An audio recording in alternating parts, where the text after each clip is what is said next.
సభ్యులో ఆ సంఘం పేరు పెట్టుకున్న వాడికి బైబిల్ తెలుసు. ఈరోజు ప్రపంచంలో సంఘానికి ఏం పేరు పెట్టాలో తెలీదు. బైబిల్లో దేవుడు ఏమి రాయించాడో, ఎవరి గురించి రాయించాడో అన్నది ప్రపంచంలో ఉన్నటువంటి ఏ క్రైస్తవులకి తెలియలేదండి. పోనీ మీకు తెలుసా చెప్పండి? అపోస్తలుడైన పౌలు ఏ సంఘ సభ్యుడు? యోహాను గారు ఏ సంఘ సభ్యుడు? పేతురు గారు ఏ సంఘ సభ్యుడు? ఆంద్రయ ఏ సంఘ సభ్యుడు? చెప్పండి. మొదటి శతాబ్దంలో ఉన్నటువంటి అపోస్తలులు ఏ సంఘ సభ్యులో ఈ రాజులే కాదండి, ప్రపంచంలో ఉన్నటువంటి ఎవరికైనా తెలిసేమో చెప్పండి. తెలుసండి, మాకు అదే పేరు మేము పెట్టుకున్నామండి అని అంటేనే మీకు బైబిల్ తెలుసని నేను ఒప్పుకుంటాను. పౌలు గారు ఏ సంఘం అండి? అపోస్తలులు ఉన్న కాలంలో ఏ సంఘాలు ఉన్నాయి? పోనీ ఇదేనా చెప్పండి. అపోస్తలులు 12 మంది, ఆ 12 మంది తర్వాత వచ్చినటువంటి అపోస్తలుడైన పౌలు 13వ వాడు. 13 మంది అపోస్తలులు ఉన్నటువంటి ప్రారంభ శతాబ్దంలో ఉన్నటువంటి వాళ్ళు ఏ సంఘ సభ్యులు, ఏ సంఘాలు ఉన్నాయని బైబిల్లో రాయబడింది. ఏ సంఘాలు ఉన్నాయని బైబిల్లో రాయబడింది తెలుసండి? రోమాపత్రిక 16వ అధ్యాయం 16వ వచనం చూడండి ఒకసారి. పవిత్రమైన ముద్దు పెట్టుకొని ఒకరితోనొకడు వందనాలు చెప్పుకోండి. క్రీస్తు సంఘములు అన్నీ అనుందా? క్రీస్తు సంఘము అనుందా? చెప్పండి, ఏమనుందండి? క్రీస్తు సంఘములు అన్నీ మీకు వందనములు చెబుతున్నాయంటే అపోస్తలుడైన పౌలు గారు ఈ పత్రిక రాసేటప్పటికి ప్రారంభ శతాబ్దంలో ఉన్న సంఘాలు ఏ సంఘాలు? క్రీస్తు సంఘములు అన్నీనా? అన్నీ. అపోస్తలులు ఉన్న కాలంలో వాళ్ళ సంఘాలు క్రీస్తు సంఘాలు అయితే, ఈ రోజు ఉన్నటువంటి ప్రపంచ క్రైస్తవులు ఉన్నటువంటి ఈ కాలంలో ఏ సంఘాలు చెప్పండి? అపోస్తలులు ఆ రోజు బోధిస్తున్నప్పుడు వాడు ప్రారంభించినటువంటి ప్రారంభ సంఘాలు ఉన్నాయి చూసారు. రోమా సంఘం కానీ, అంతియోకయ సంఘం కానీ, యెరూషలేములో ఉన్న సంఘం కానీ, సార్దీసులో ఉన్న సంఘం కానీ, లవోదికయ సంఘం కానీ, ఎఫెసీ సంఘం కానీ, ఫిలిప్పీ సంఘం కానీ, కొలస్సీ సంఘం కానీ, ప్రారంభ శతాబ్దంలో అపోస్తలులు ఉన్న కాలంలో ఉన్న సంఘాలన్నీ క్రీస్తు సంఘాలైతే, ఈ రోజున్న అపోస్తలులు పేరు పెట్టుకున్న ఆ సంఘానికి ఉన్న పేరు ఈ రోజు ఉన్నటువంటి సంఘాలకు ఉందా?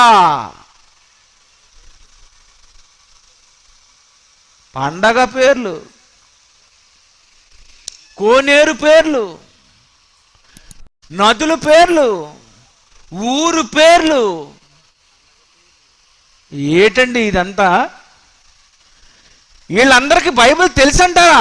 అందుకే జయశాలి పిడి సుందరరావు గారు అంటారు, ప్రపంచంలో ఎవడికి బైబిల్ తెలీదని. చెప్పండి, మేము తప్పు చెబుతామో మమ్మల్ని అడగండి.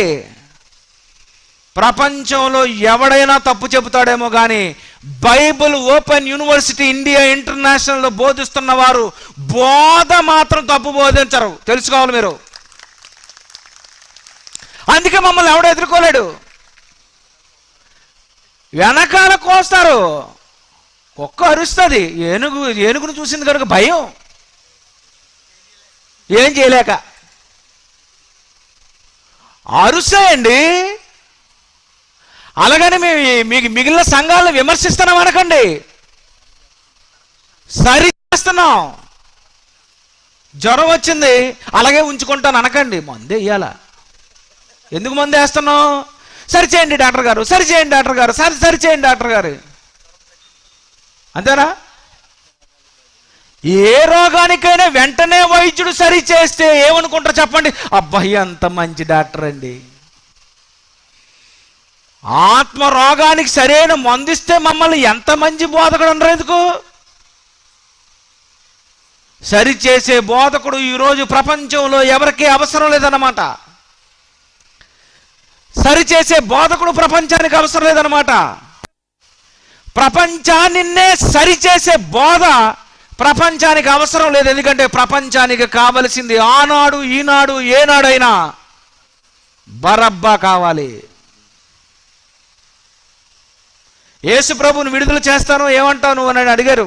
ఎవరిని? ప్రజల్ని. ఏమంటున్నారండి? మాకు ఎవరు కావాలి? బరబ్బా, బిన్ లాడెన్ అన్నారు అనుకోండి, ఎలాగుంటుందండి? బిన్ లాడెనా? ఓరి వెదవల్లారా. కసబు కావాలి, ఎలాగుంటుందండి? బరబ్బా అనే బందిపోటు దొంగ అండి, చాలా పెద్ద దొంగ అనమాట, మామూలు దొంగ కాదండి. యేసు ప్రభు వద్దటండి, బందిపోటు దొంగ కావాలి. దొంగ ఏం చేస్తాడు? దోచుకుంటాడు. దోచుకునే బోధకులు కావాలి కానీ మాకు పరలోకాన్ని చూపించి పరలోకానికి నడిపించే బోధకులు ఈ ప్రపంచంలో ఉన్నటువంటి ఏ క్రైస్తవులకు అవసరం లేదండి. ప్రియమైన దేవుని పిల్లరా, ఈరోజు క్రైస్తవులే ఇలా ముక్కలైపోతే, ఈరోజు క్రైస్తవులే ఒక్కటిగా లేకపోతే